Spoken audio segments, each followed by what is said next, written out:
तलाल चौधरी साहब से foreign policy discuss करना जरा नामुनासिब बात है।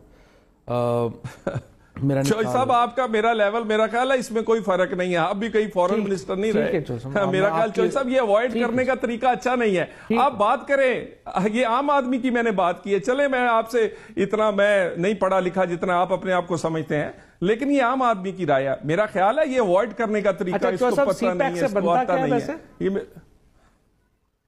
मैं आपको पूरी एक एक चीज, मैं उसको नहीं, उसकी CPAC से क्या सिक्योरिटी से बनता है बता लेकर देना। उसकी एक एक चीज को मैंने कहा, हमने ही नाम रखा है चाइना इकोनॉमिक कॉरिडोर जो है वो हमने उसका नाम हमारा जरा सुनते हैं सी पैक से क्या बनता है। नया नाम सुनिए, तलाल चौधरी साहब का एक नया नाम।